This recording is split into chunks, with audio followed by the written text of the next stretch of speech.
What's up, everybody? I'm the Retro Nerd, and welcome to the finale of Alice Madness Returns. And as you know, it's the Retro Nerd Plays. And sorry if my voice sounds a little weird. I still have a little sore throat from being sick recently in Arizona. From going, we were in the winter season until Groundhog's Day happened, and yeah, long story short. Pretty much what happened is from going from 50 to 60 degree weather in the mornings and, you know, at night, it all of a sudden decided to be like, well, fuck you, Arizona, it's 80 degrees again.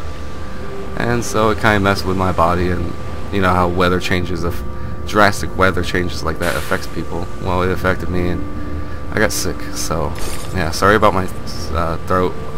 It's actually better than what it was a couple days ago, to where like I just sound like I was just like, you know, just like really bad.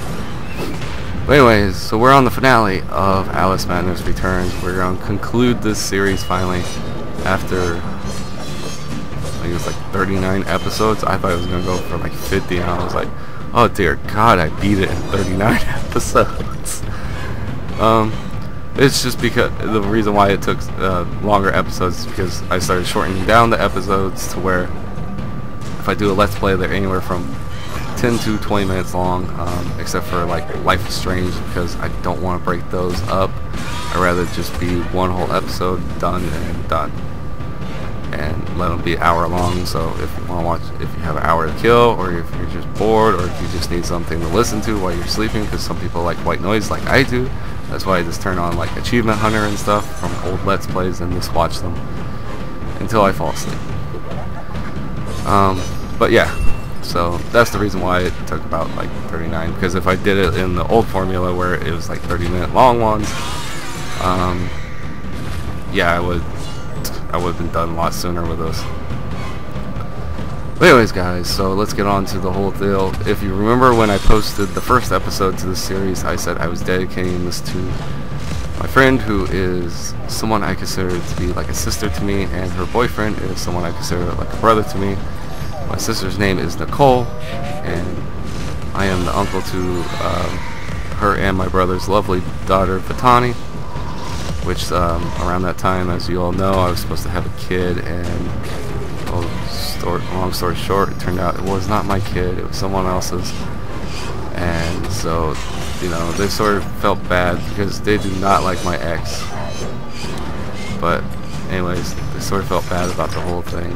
I mean, it's not their fault or anything, but they felt bad that, you know, I had my hopes up for being a dad and all that, and, you know, they were looking forward to me being a father as well, because they said I could be a really good father to any kid. But yeah, so they made me, you know, the uncle to them, to their daughter Vitani. So I am thankful for that, because they saw how I was suffering and going through depression, and you guys all know that's actually how Retro Life was born. So it was a way for me to escape through depression, and then eventually it became something that, you know, people started noticing me and wanted me to be a part of their networks. So I got on board, and, you know, now this is like a second job, but I still love it as if it was a hobby or something to keep me away from my depression. But anyways, guys, so let's get on to this long story. So anyway, my sister Nicole loves Alice in Wonderland to death, and around the time of this release of this video game, Madness Returns, I was working with her and her boyfriend at the time. And while I mentioned to them, I was like, well, have you ever heard of American McGee's Alice, which is the first one that was only on the PC? And she said no. Well, I was like, well, the second one's coming out. It's called Alice Madness Returns, and it's going to be for the consoles, for like Xbox 360 and the PS3. And so I showed her the trailer during lunch break, and, well, she was like, oh, this is cool, you know. I was like, well, it's a dark and twisted version of Alice in Wonderland, where she's actually like a psychopath killer and all that stuff. And she got really into it, to the point where She actually owns some of the hard-to-find action figures from the American McGee series. And, well, sometimes they're not not hard to find, it's just they cost a lot of money because I guess they're rare. There's some of the ones that are rarer than other ones, like the Jabberwocky and all that stuff, but that's from American McGee's, not from Alice Madness Returns. But yeah, so there's like rare ones and all that stuff, so so she's a big fan. She's got everything Alice in Wonderland from Disney to the original books and all that stuff, blah blah blah, so forth. She's got tons of Alice in Wonderland stuff, where vice versa, her boyfriend has tons of Batman shit. So, but yeah, I get along with both of them very well. They love me to death, you know. I mean, I don't get to see them that much because I'm doing this and I'm working, but when I do get to see them, it's always fun and excitement, and I would love every moment I get to spend with them and hang out with them. So let's get on to the rest of the story. So at the time, I was dating my ex, not my current ex. My current ex is the one that made me go crazy and start doing this. My ex at the time, when this game was coming out, I promised her I was going to buy this for her. I actually got her the original American McGee for PC from a yard sale. I think I spent like $1 on it. I mean, complete in box, no scratches, no nothing. It was awesome. But anyways, I got her that. But then, around the time this game was about to be released, I ended up breaking up with her, and like I said, I promised her that, you know, I would get her this game.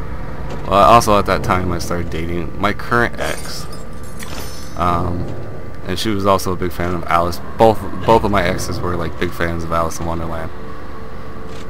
But anyways, so when I started dating my current ex, I told her, well, I promised my ex that I would buy her this, and she agreed that you should probably keep your promise. So I did. And I gave it to my ex before my current ex, and well, she played through it and then eventually gave it back to me and said, here, you can keep it. I don't want it anymore. I'm done with it. I played through the story and I'm done. I was like, alright, cool. So I ended up giving that copy to my current ex because she wanted to play it. I was like, well, here you go. You can play this version. And yeah, so pretty much my whole reasoning behind playing this is not to kill myself with more depression about seeing this game because of my current ex, like playing it when I lived with her and stuff like that. It's not so much that, it was more like when I posted it, I told my sister, I was like, I'm taking this back for me. You know, I'm not going to let this game be like a big ugly elephant in the room and like bother me.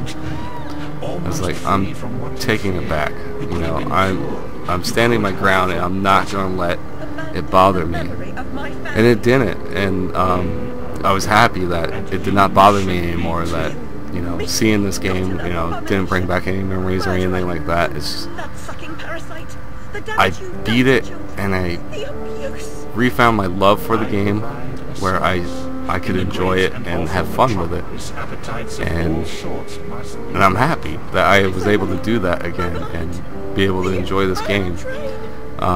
There's another game like that, and it was Gears of War 3, where me and my current ex, we played all the way through the Horde mode, and we both have the achievement.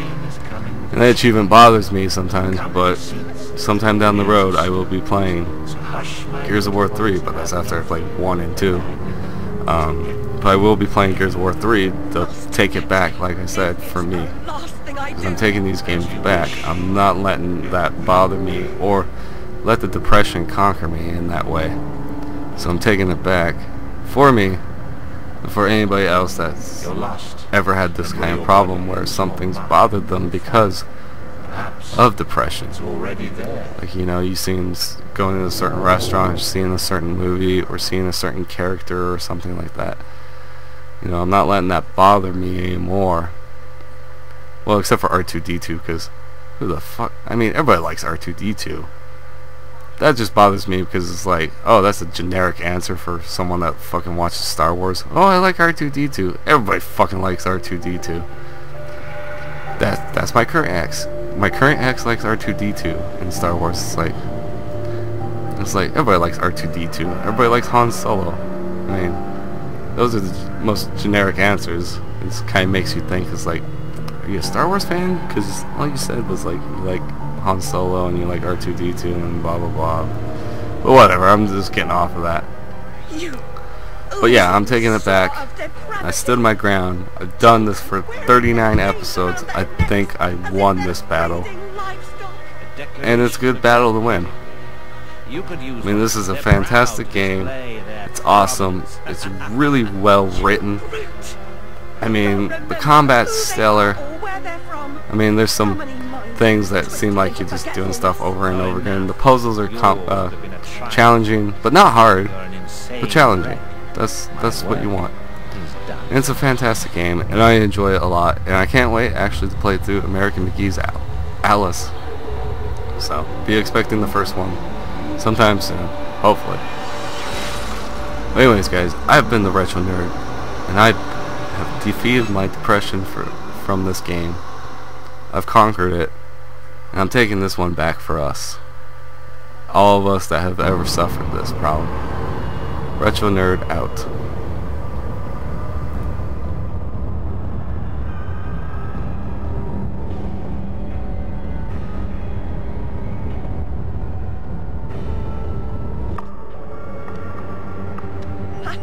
I must stop this infernal train and the evil force that drives it. Everything's a nail, is it, Miss Hammerhead? First it was all search, freighted with fear and fragmented memories. Now it's the train. Never time for tea. While your brain's on holiday, we're ruined. Now we're all mad here. That's a good excuse for going to hell in a teapot, but not for forgetting what your senses saw. Forgetting is just forgetting, except when it's not. Then they call it something else. I'd like to forget what you did. I've tried, but I can't. You've used me and abused me, but you will not destroy me. No, the damage is done.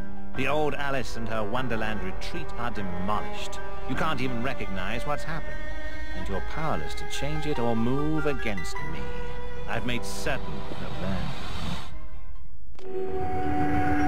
Come to receive your punishment, then? I know I'm guilty of something, but punishment never suits the victims of the crime. Abuse is a crime the strong visit on the weak. You're right. Abusers are insufficiently punished for the damage they do. Those who witness abuse without seeking retribution for the harm pay a penalty. Your own pain mitigates your failure to act earlier, but you may not yet have paid enough for witnessing the pain of others.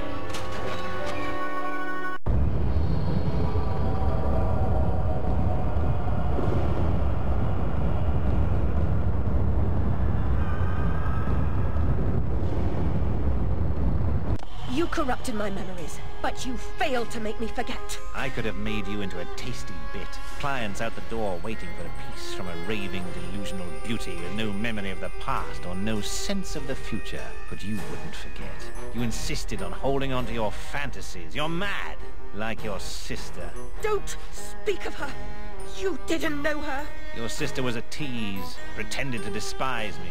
She got what she wanted in the end.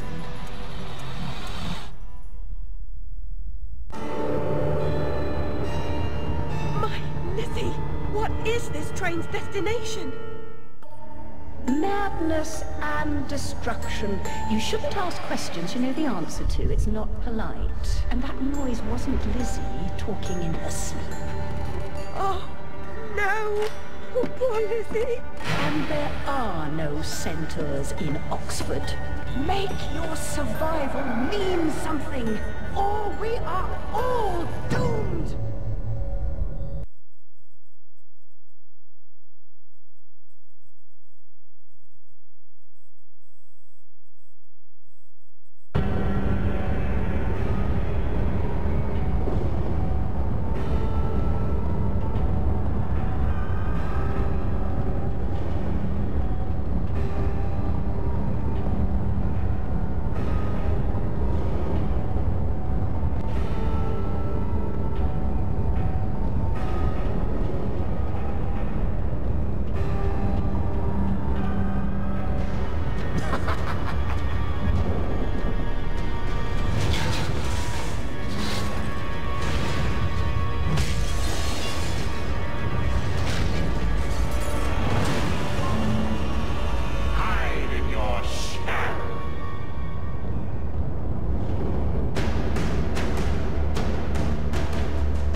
see you charged.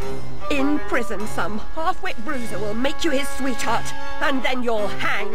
Indeed. A hysterical woman, former lunatic, roaring outrageous accusations against a respectable social architect and scientist. My God, Alice, who would believe you? I scarcely believe it myself. You, monstrous creature. Such evil will be punished. By whom? By what? Psychotic, silly bitch. Your madness will be punished. Now leave. I'm expecting your replacement.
Go home again.